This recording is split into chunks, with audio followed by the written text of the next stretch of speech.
Hi, this is Nika from Nordic Brew and I want to bring you a recap from day number 4 at the Craft Brewing in Practice at the VLB in Berlin.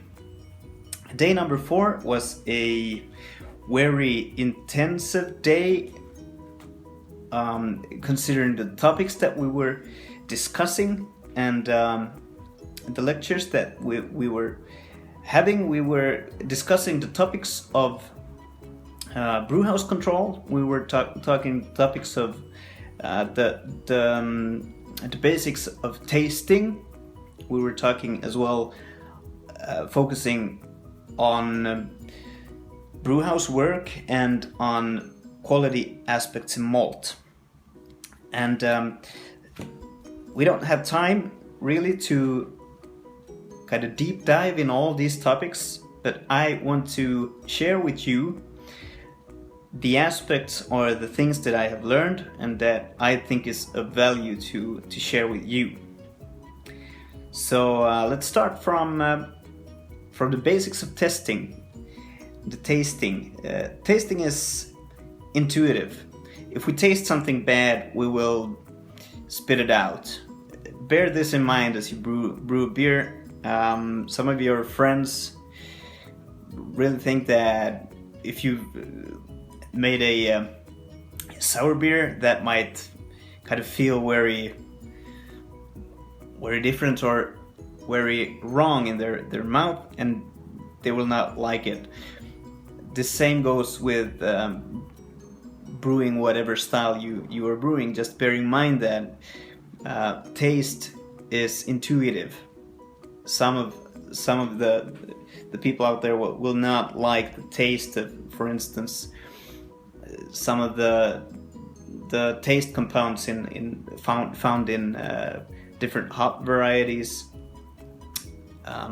If there's a lot of DMS, for instance, and so forth, off flavors. But these off flavors are intuitive, or let us say, the taste of these off flavors are often highly intuitive, and means that you will respond to them quite strong.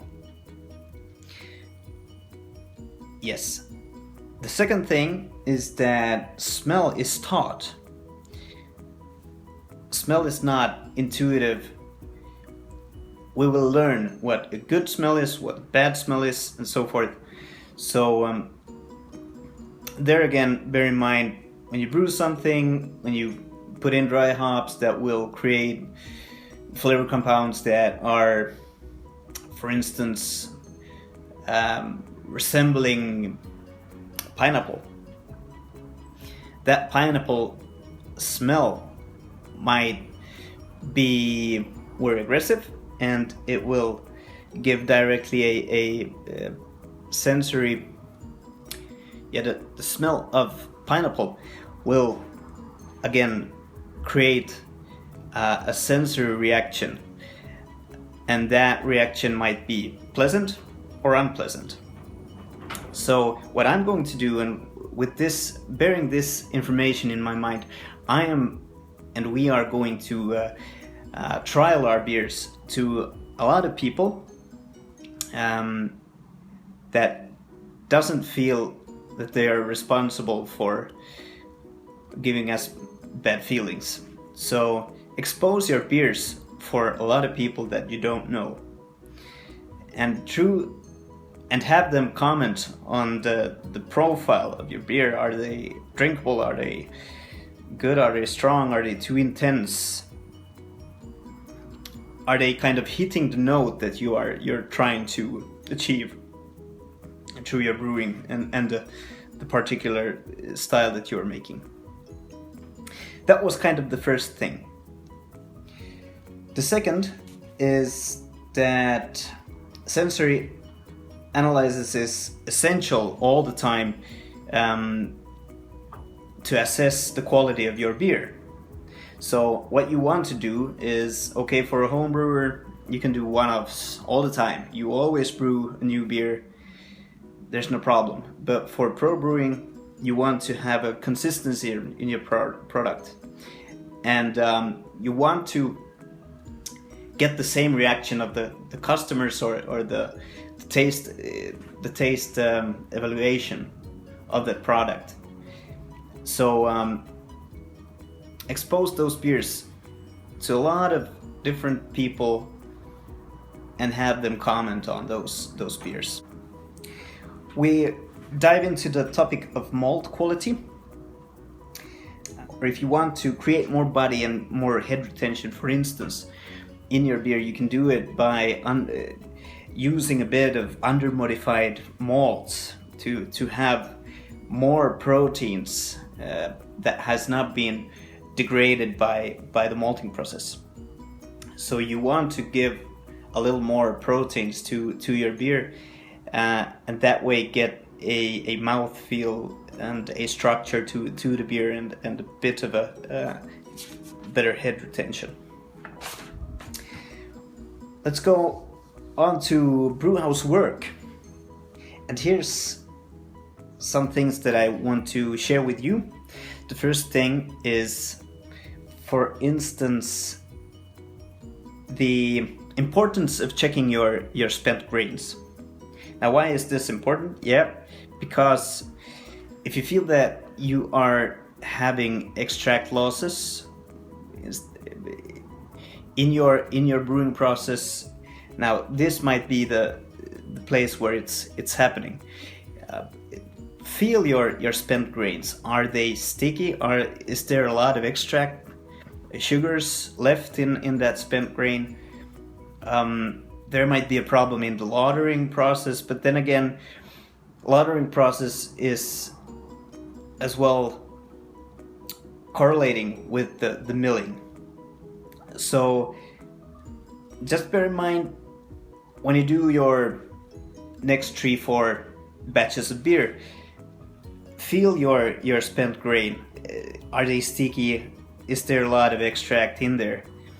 And then kind of adjust your rollers to get that. You don't want to have too much fine grist, you don't want to have too much coarse grist, but something there in between. And adjust until you find that you have a good balance of extract and a smooth, good running at the lautering stage. Next thing I want to share with you is a bit of mashing, and something that I haven't done till this day, and it's steering is always necessary as you mash, due to several reasons. The one is that you get a homogeneous mash, temperature wise, and you get it a homogeneous mash in terms of enzyme activity. This you want to bear in mind to get more extract from the grist. So adding steer, or let us say to have that mash in motion, will positively affect the mashing and your end product, the beer that you're making. You don't want to steer too much either. You don't want to incorporate air to the mash, due to you might oxidate lipids, and that will already give you off flavors at this point of your brewing process. So don't incorporate air or oxygen at this point. Another thing is to really have good control of your pH throughout the whole brewing process. You want to have it from the stage that you are mashing in to the stage where your finished beer is in the glass. And what I'm going to do is I'm going to aim at a pH of an optimal compromise of pH in the mash in about 5.5. that will guarantee a good mash, and it will be suitable for most of the enzyme activity that is essential in the mashing. Another topic is when you mash in highly modified malts that we have today, you don't really have to go below 55 degrees. Why is this? Yeah, because the starch gelatinization will start at those temperatures, 55, 58.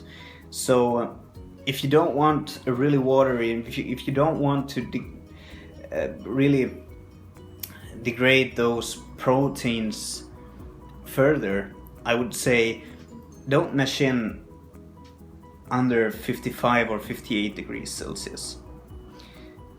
It will just give you less proteins in the finished beer, and that will affect your both the head retention and the body. So gelatinization of the starches starts at 55-58 degrees Celsius. So mash in accordingly to that. The last topic that I want to share with you concerning mashing is the balance between a thick mash and a loose mash. Why is this? Yeah, because you have enzymes that are degrading the proteins, are highly affected of the viscosity, or let us say the thickness of the mash. A thick mash will promote FAN, which is free amino nitrogens. You need the FAN in the beginning of your fermentation to increase numbers of your yeast cells and the growth of your yeast. But then again, you don't want you want a bit of the high molecular proteins to build up in the mouthfeel and in the head retention. So you need a balance between these two. As a home brewer, you can do this by having a thick mash at the beginning of your mash, and having a loose one in the end. So you add an infusion, you add water and temperature as you go along with the steps of mashing. For pro brewers, this is often not an option, but you want to have a sweet spot. So just be observant at this point in what ratio you want the grist to be. Grist to water 1:3 to 1:6 is about the range that you want to have. So for pro brewers, just kind of find that sweet spot where you get enough of FAN and not too watery or a mash that will degrade your head retention and the body of the beer. Yeah, so this was what I wanted to give you in my recap today. Thank you for listening, and I'll be with you again in a couple of days. Thank you.